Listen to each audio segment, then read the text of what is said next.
Hoffaday, and welcome to the interview, our sit-down one-on-one interview in CNMI Decision 2024. This time with NMI lawyer Kimberlyn King-Hinds, who recently announced she's running for NMI delegate. Mrs. King-Hinds, thank you so much for joining us. Well, thank you very much for this opportunity to have a conversation with the people of the Commonwealth. And so we're at the Mariana's Business Plaza in your law office. It's also the site where you announced your run for delegate.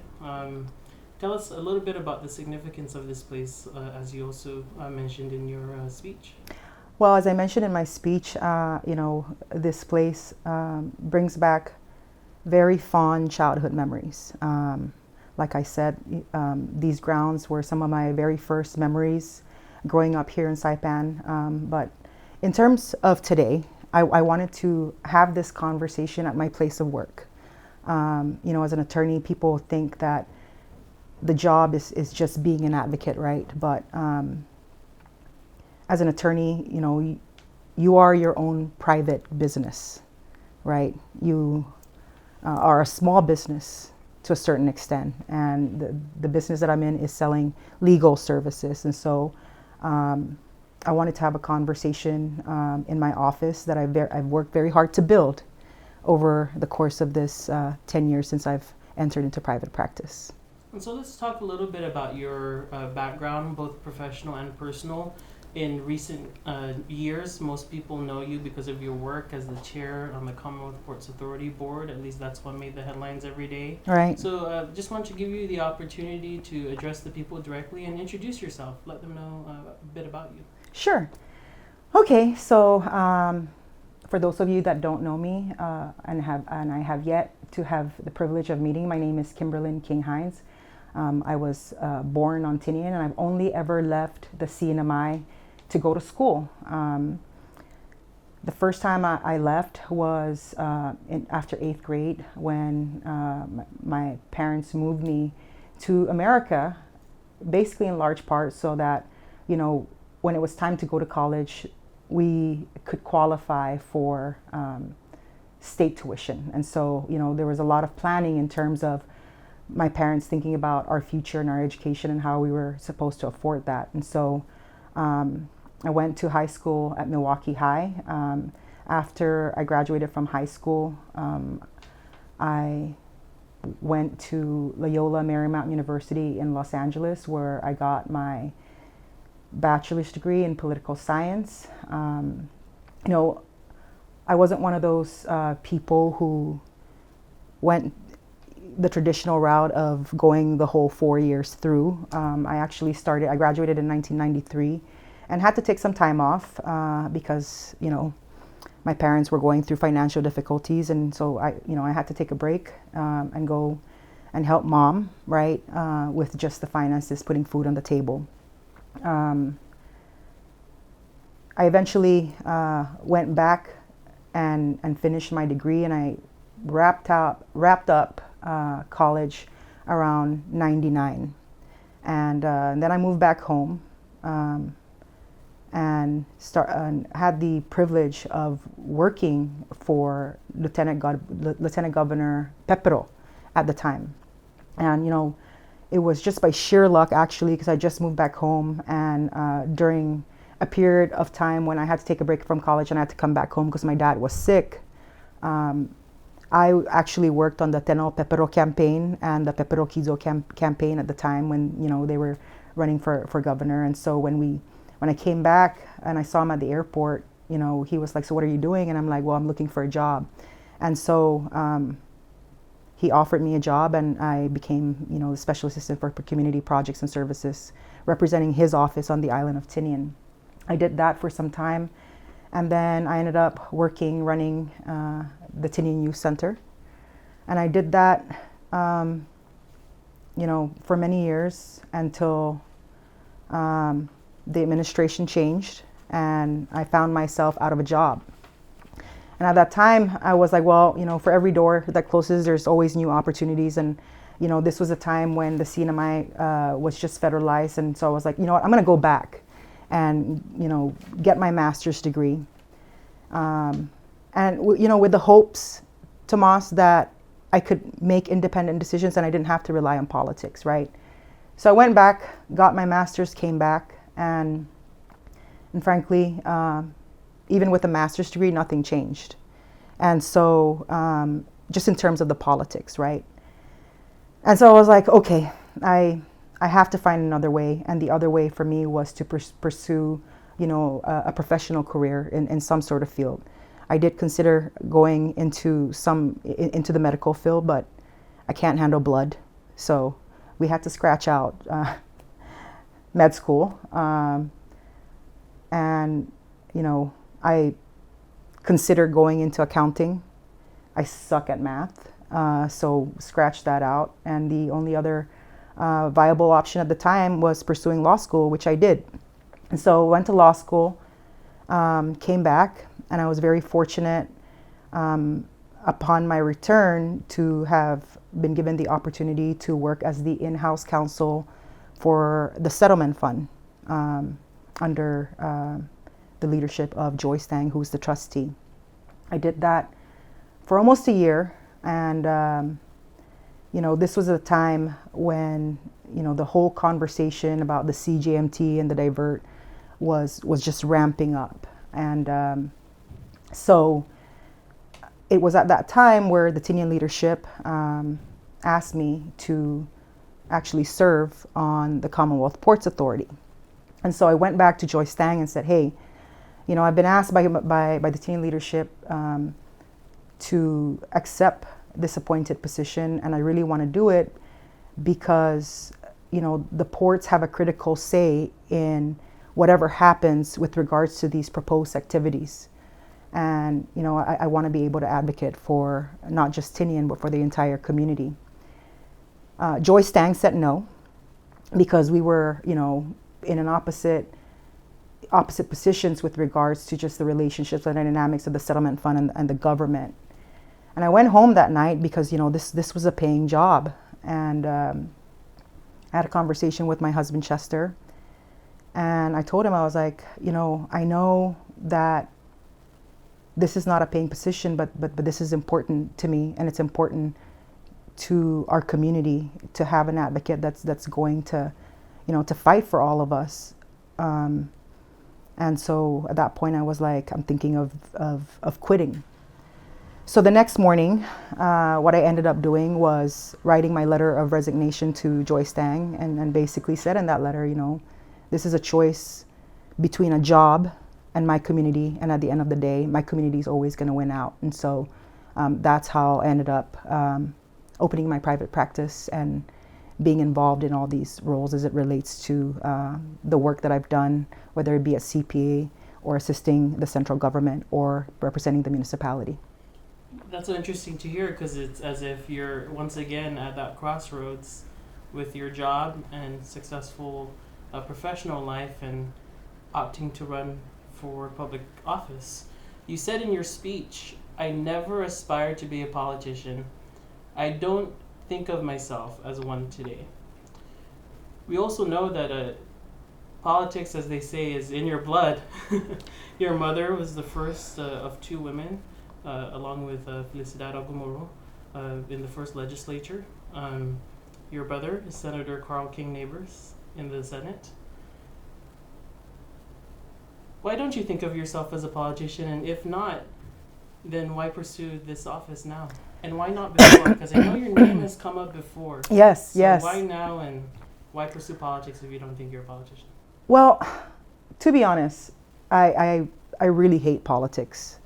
It's not that I hate politics. I hate the manner in which we're having these conversations with regards to, the policy decisions that are imposed in the CNMI, right? And you're right, this conversation has come up before. And, the last time we had this conversation, I responded by saying, I will, if this is the best use of my skills and my talent, this is a role that I would definitely pursue.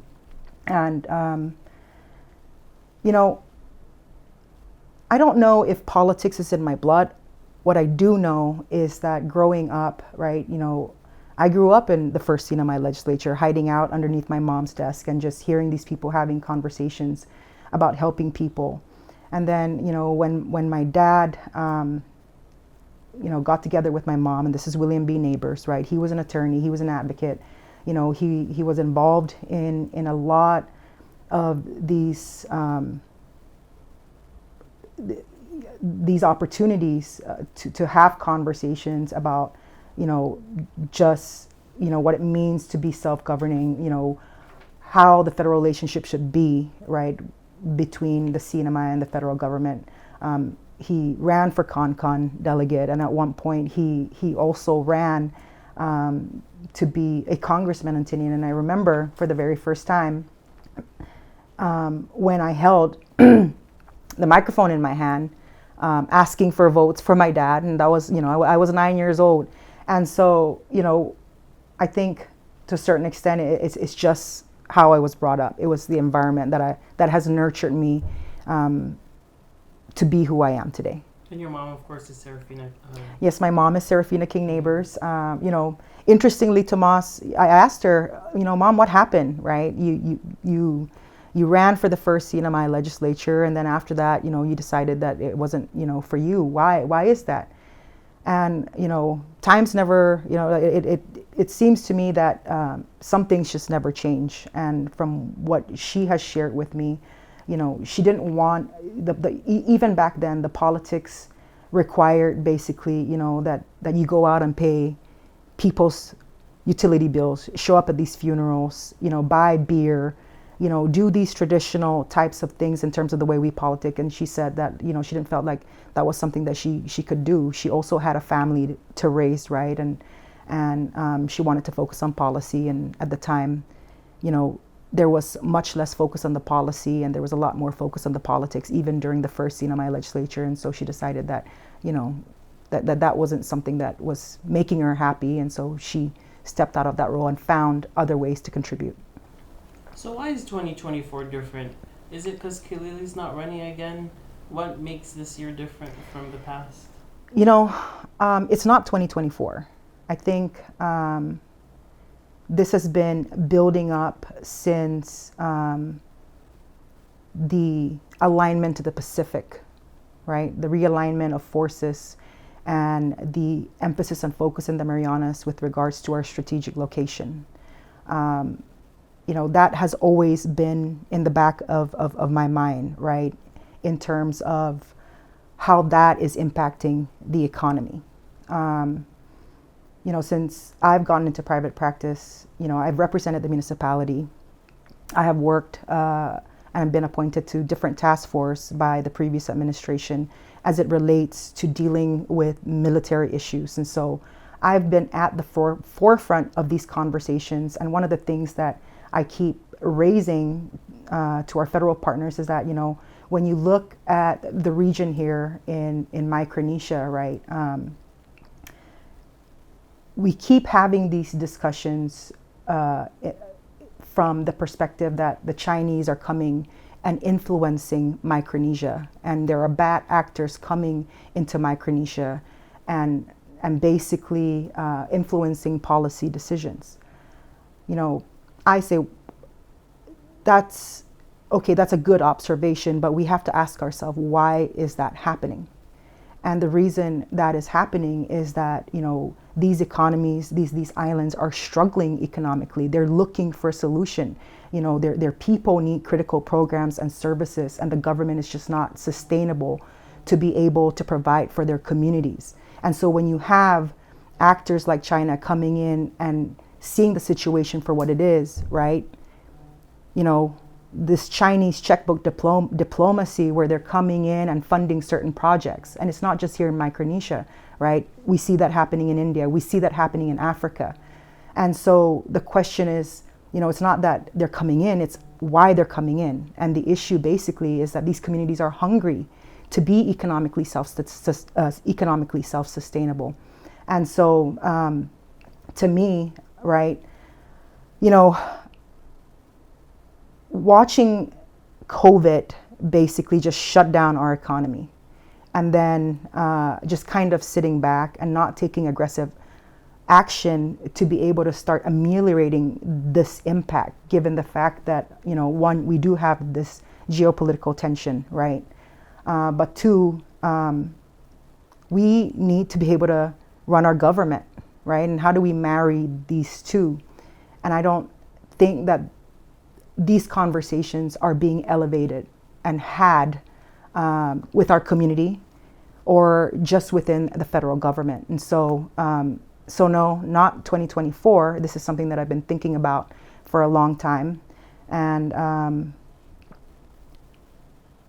it's just that I think, sometimes you got to put your money where your mouth is, right? Quit complaining, quit talking, and hence the reason, for the decision to just do it. And so it sounds as though you just outlined some of your policy agenda if Delegate King-Hinds wins. What are other major goals you have if elected to office? What's your platform in terms of what you want to achieve? Tomas, whatever it takes, right? And we can sit here and talk about specifics, but I want to take a bird's eye view first and say that, we have not seen our economy bottom out. We still have ARPA funds basically holding us on life support, right? And once those funds expire, and they're expected to expire December of 2024, if the revenue collection remains the same, right? How is that going to impact the public school system? How is that going to impact the retirees? How is that going to impact, education, public safety, right? Right now, we're all fighting for resources, and I get it, right? And so I think there needs to be a very focused conversation with the federal government as to what it means to have a progressively higher standard of living in the Commonwealth as it relates to federal policies, right? And I don't think that anybody is clear on what that looks like, because just in the past 20 years, we've seen, our economy tank, I think 5 times now, with to include the experience that we're having now. And so, when you see the economy tank, you see our people leaving. And we see that now, right? There was a study that was put out that did a comparative analysis amongst the different insular areas, whether it be Puerto Rico, Guam, American Samoa, the Virgin Islands, right? In terms of the population exodus and the brain drain. And a lot of that is tied into the fact that, these insular areas and these territories aren't offering competitive wages for their local pool of talent to be able to stay, right? And so, how do we take a step back and look basically, at some of these policies and figure out, right, what that means in light of the fact that we do have this geopolitical tension. And one of the things that I've been saying from the very beginning is that, we support military activities as long as it's comparable to our way of life. And Section 103 of the covenant, talks about balancing basically, this federal policy and issues of national security with, our ability to internally self-govern. And if you do not have an economy, right, how do you self-govern? How do you self-govern when you can't afford to pay your bills? If you can't afford to pay your bills, we're literally heading down the path of just sticking our hands out and waiting for a handout from the federal government. And I don't think that anybody here wants that, right? I think food stamps and social safety net programs are very critical to a society, but it is not the solution.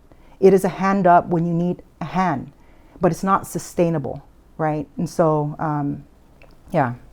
I want to shift a little bit to the party politics at play here. You announced your intent to run, but the Republican Party of the NMI hasn't officially endorsed you yet. We're up against a timeline of a primary battle. We know that there are at least 2 more people who might want to challenge you. Why run under the Republican Party, and are you ready for the primary battle? Okay, let me answer why run under the Republican Party. All I have to say is that there are certain people in this community who want to fit this stateside party politics narrative on the CNMI. And they want to classify us as this or that, or espousing certain beliefs and values. But if you really dig beneath the surface, we all, know that that couldn't be farther from the truth. So that's one. Two, since I've been home, the people in the Republican Party have given me the opportunity, have empowered me, have recognized my capabilities, have recognized my talent, have uplifted me, and allowed me to be the advocate for the people of the Commonwealth, whether it be fighting against the plans to bomb Tininampagan with the Department of Defense, or negotiating the divert lease, which now arguably is benefiting the whole of the Marianas, right? And so why the Republican Party? That is why. These people have loved me and have supported me, and they're my tribe, and you surround yourself with people who are uplifting, and these are folks who have uplifted me, and I want to just say thank you, to all of them for the love, support, and encouragement over these years. Am I ready for a primary?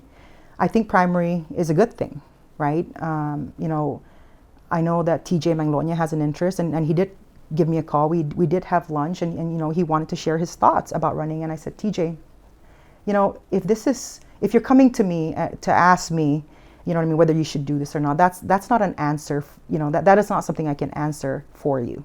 I think, that's something that you have to answer for yourself. And I am not that person who is going to damper your light.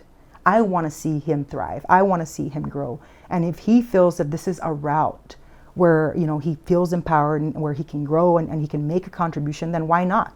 You know what I mean? I'm not a hater, right? I'm not a hater. I met with John Oliver, and he's very passionate about this community too, and he wants to help, right? And so, within the party, right, the party has to decide what it wants to do, and the people within the party, the tribe, right, the family members, need to decide who is going to best represent them, and that's not a decision for me to make. I want to acknowledge my next question might be entirely premature, but I've got to ask since I have you in front of me.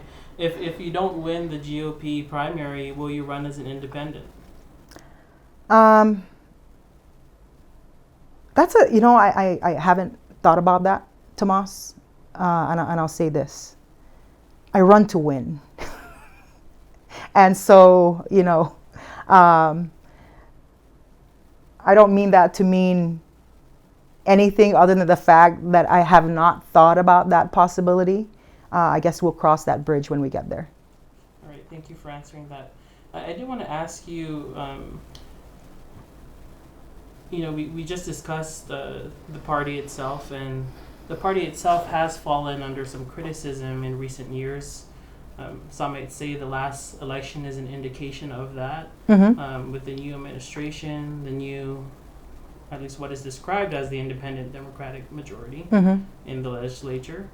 And I know these are particular problems that you maybe not have had a direct hand in, and things that you might be inheriting, but do you want to respond to some of the criticisms of the party when it comes to public trust, governance, and allegations of corruption?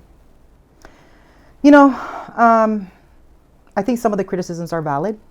I think, there's certain things that could have been handled better, right?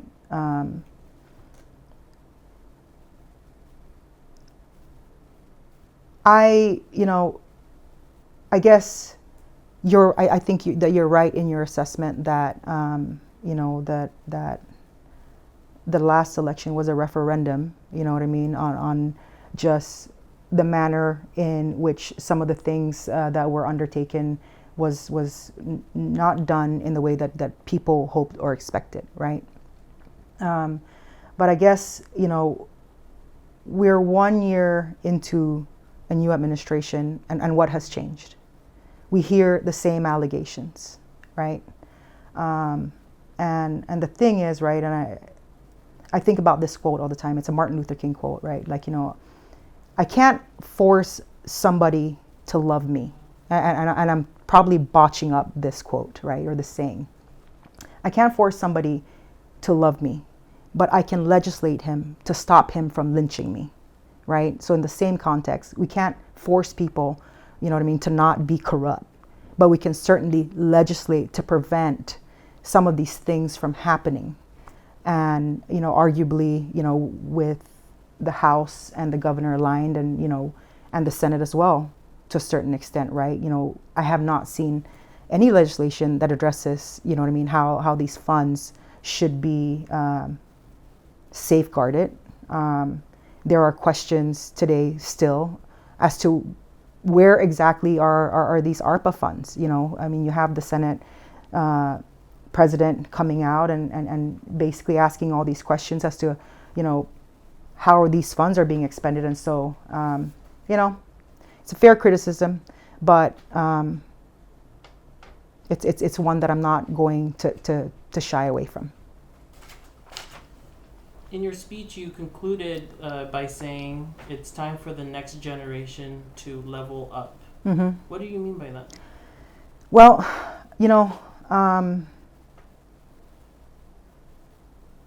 I hear it every day, and not just during the election cycle, right? It's a regular conversation with folks about their dissatisfaction with the manner in which things are being run. And, my call to this generation is, for them to consider running for public office. Level up, right?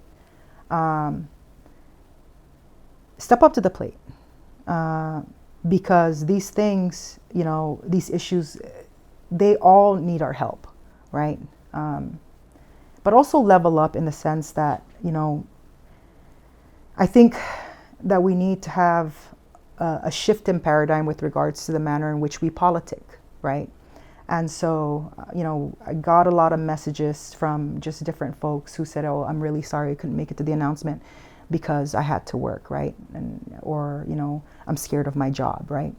And so it was very intentional that, one, we had it here in a public facility at 9:30 a.m. because I didn't want to put anybody on the spot to have to come out. I didn't expect anybody to take leave. You know what I mean? It gives everybody coverage, right? That's one. Two, I didn't want to have a function that revolved around alcohol. I think these are very important conversations, right? And, I don't know if you remember, Tomas, when si Heinz Schneider, was running for, I think, governor at the time, and his slogan was, change begins with you. And at that time, you don't really think about it, right? But like, I think what he's saying is that, like, you have to start living the change that you want to see, right? And so the manner in which I'm going to go about doing things is conducting myself in the manner that I expect to be treated, but I'm going to run a campaign in the manner that I want to see the politics change. So that's what I mean by leveling up. All right, thank you so much. We are at the 30-minute mark, but I did want to give you the opportunity, just like we do with every candidate we interview on this program, to address the constituents directly. Just speak to them and share what you'd like to share with them in this moment. Okay. Well, this is a very critical juncture in our history. We started off as a Commonwealth at the end of a war. And here we are almost 50 years later, embroiled in geopolitical tensions. And, there's a policy decision that has been made that basically is calling for the closure of the hose, so to speak, that fuels and waters our economy, right? And so if you look at the function of CPA, for example, right? CPA is like a hose. The tourist is like the water that comes in, and when, if it is the position of the federal government that we turn off 40% of the water that's supplying, the people of the Commonwealth, well, what is the alternative plan? And, elections have consequences, and this is why, if you want to continue down this path, and you're okay with more federal handouts, you're okay basically with now just relying on the military, that's completely up to the people, completely up to you as a voter. But this is, just as the last election was a referendum in terms of the manner in which we govern, this is also, this election is a referendum in terms of, the policies that are being made as it impacts our ability to self-govern. And so I look forward to having these conversations with all of you in the coming months. All right. We want to thank Kimberlyn King-Hinds, a candidate for NMI delegate, for her time. You can continue to track our KUAM Decision 2024 coverage on KUAM.com. Thank you so much for joining us.